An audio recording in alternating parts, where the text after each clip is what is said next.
கர்த்தருடைய பரிசு நாமத்திற்கு ஸ்தோத்திரம் உண்டாவதாக.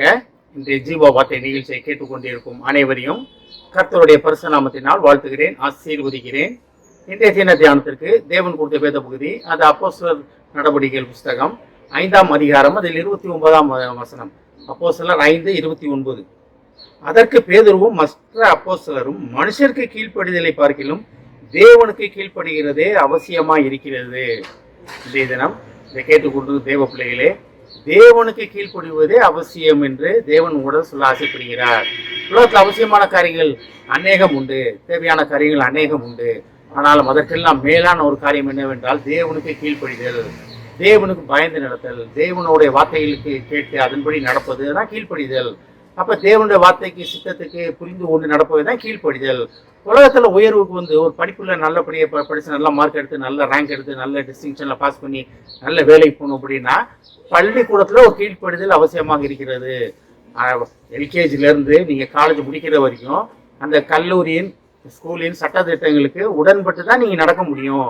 நான் பரீட்சை கிளாஸுக்கே வர மாட்டேன், பரீட்சைக்கு மட்டும் எழுத வருவேன்னா அதை நீங்க எழுதவே முடியாது. அப்போ ஒவ்வொரு கிளாஸுக்கும் ஒவ்வொரு கீழ்ப்படிதல் உண்டு, ஒவ்வொரு வகுப்புக்கும் உண்டு.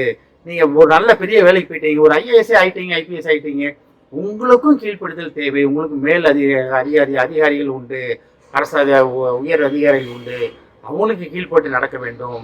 அப்ப எந்த இடத்துக்கு போனாலும், உலக ரீதியாக எந்த இடத்துக்கு போனாலும் நீங்க உயர்வை தேட வேண்டும் என்றால் ஒரு கீழ்ப்படிதல் அவசியமாக இருக்கிறது மேலே இருப்பவர்களுக்கு. ஆனா தேவ ராஜ்யத்தை தேடும் பொழுது தேவனுக்கு கீழ்ப்படிதல் இருக்க வேண்டும். தேவனுக்கு கீழ்ப்படிதல்னா என்ன? ரொம்ப கஷ்டமான காரியம் கிடையாது, ரொம்ப கஷ்டமான காரியம் கிடையாது. தேவன் தன்னோட சித்தம் என்ன சொல்றாரு? ஒருவரில் ஒருவர் அன்பாயிருங்கள் அப்படின்றாரு. அந்த அன்பு உங்ககிட்ட இருந்தாலே நீங்க எல்லாத்துக்குமே கீழ்ப்படிதல் உள்ளவர்களாக காணப்படுவீர்கள். அன்பு ஒன்று இருந்தா போதும். தேவன் மேல கொண்ட அன்பு உங்கள் சகலத்திலிருந்து உங்களை மாற்றிவிடும், சகல காரியங்களிலிருந்து உங்களை மாற்றிவிடும். தேவனுக்கு கீழ்ப்படிவுதல் என்னன்னா தேவனத்தில் அன்பு கூறுதல். அப்பா அம்மாவோட அன்பா இருக்க பிள்ளைங்க பாத்தீங்கன்னா அப்பா அம்மாவுக்கு அவங்க சொல் பேச்சு கேட்டு அவங்களோட விருப்பத்தின்படி நடப்பாங்க. அப்பா அம்மாவுக்கு அன்பா இல்லாத பிள்ளைங்க அப்பா அம்மாட்ட அன்பா இருக்காப்புல தெரியும், ஆனா அப்பா அம்மா சொல்றது எதுவுமே கேட்க மாட்டாங்க, தான் இஷ்டத்தின்படி சுயத்தின்படி நடப்பாங்க. ஆனா இறுதியில பாத்தீங்கன்னா அவங்களுக்கு வெற்றியா இருக்காது, தோல்வியா தான் இருக்கும். ஒருவேளை ஜெயிச்சு வந்திருக்கலாம், ஆனா வாழ்க்கையில அவங்க ஜெயித்திருக்கிறது ரொம்ப ரொம்ப கஷ்டமான ஒரு காரியம். அப்ப உலக ரீதியாவே நம்ம அப்படி இருந்தோம்னா, தேவனிடத்தில் அன்பா இருந்தோம்னா அவர் கற்பனைகளை கை கொள்ளுவோம். அப்ப அவர் கற்பனைகளை கை கொள்ளுவதுதான் தேவனுக்கு கீழ்ப்படிதல். அவர் கற்பனை என்ன? ஒருவரில் ஒரு அன்பாயிருங்கள், என்னிலும் அன்பாயிருங்கள். அப்ப தேவனிடத்தில் அன்பா இருப்பதற்காக கர்த்தர் நம்மளை அழைக்கிறார். கீழ்ப்படிதல்னா ரொம்ப பெரிய கஷ்டம்லாம் கிடையாதுங்க, ரொம்ப பெரிய போராட்டம்லாம் கிடையாது. ஆண்டவரே, இன்றைய தினத்துல நான் உங்க சத்தத்தை கேட்டு நடப்பேன் ஆண்டவரே, உமக்கு கீழ்ப்படி ஆண்டவரே, எங்க அப்பா அம்மா கீழ்ப்படியுங்க ஆண்டவரே, கணவன் மனைவிக்குள்ள நாங்க ஒருத்தர் கீழ்ப்படிஞ்சு நடப்போம் ஆண்டவரே, அண்ணன் தம்பிகளுக்குள்ள நாங்க ஒருத்தர் கீழ்ப்படி நடப்போம் ஆண்டவரே. அப்படியே நம்ம முடிவெடுத்துக்கோங்க வச்சுங்களேன், தேவன் உங்கள் மேல் அளவு இல்லாமல் ஊற்றப்படும். ஒரே ஒரு காரியம் செய்வோம், வாயிலுக்கு இருந்து ஆண்டவரே, இன்றைய தினத்திலிருந்து நான் உமக்கு கீழ்ப்பட்டு நடப்பேன் ஆண்டவரே, உண்மையில் அன்பு கூறுவேன் ஆண்டவரே ஒரு வார்த்தை சொல்லுவோம். கர்த்தராக தான் கேட்கிறாரு. தேவனுக்கு கீழ்ப்படிதலே அவசியமாக இருக்கிறது. மிகவும் அவசியமான காரியம் வாழ்க்கையில் என்னன்னா தேவனுக்கு கீழ்ப்படிந்திருப்பது. ஆமென். ஸ்தோத்திரம் ஆண்டவரே. எங்கள் அதிகமான அன்பின் பரலோக பிதாவே, மனுஷருக்கு கீழ்ப்படிதலை பார்க்கிலும் தேவனுக்கு கீழ்ப்படிதலே அவசியமாக இருக்கிறது என்பதை நாங்கள் புரிந்து கொண்டோம் ஆண்டவரே.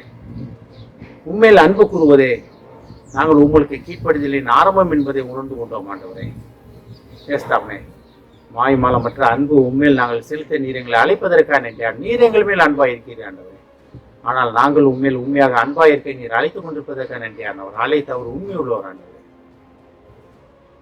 இதை கேட்டுக்கொண்டிருக்கும் ஒவ்வொருவரையும் ஆசீர்வதிக்கிறோம் அப்பா, ஒவ்வொரு குடும்பத்தையும் ஆசீர்வதிக்கிறோம் ஆண்டவரே. குடும்பத்தில் உள்ள பிள்ளைகள் பெற்றோருக்கு கீழ்ப்படிந்து நடக்க உதவி செய்யும் அப்பா. வேலை பார்க்கும் ஸ்தலத்திலே மேலே கீழ்ப்படிந்து நடக்க உதவி செய்யும் ஆண்டவரே. எல்லாற்றுக்கும் மேலாக உம்மிடத்தில் கீழ்ப்படிந்து உம்மிடத்தில் உண்மையான அன்பு கூற உதவி செய்யும் ஆண்டவரே. குடும்பத்தில் உள்ள வயதானவர்களை முதற்க தெரியுமாப்பா, வயதான காலத்தின் பலவீனங்களுக்கு அவர்கள் நீங்களாக்கி பாதுகாத்துக் கொள்ளுமாப்பா. எந்துவேன் சுமப்பேன் தப்புவிப்பேன் என்ற வாக்கு அவங்களுக்கு சொந்தமாட்டும் ஆண்டவரே. ஆசீர்வதிக்குமாப்பா. இயேசுவின் மூலமாய் கேட்கிற நல்ல பிதாவே, ஆமென். கர்த்தர் உங்களை ஆசீர்வதிப்பாராக.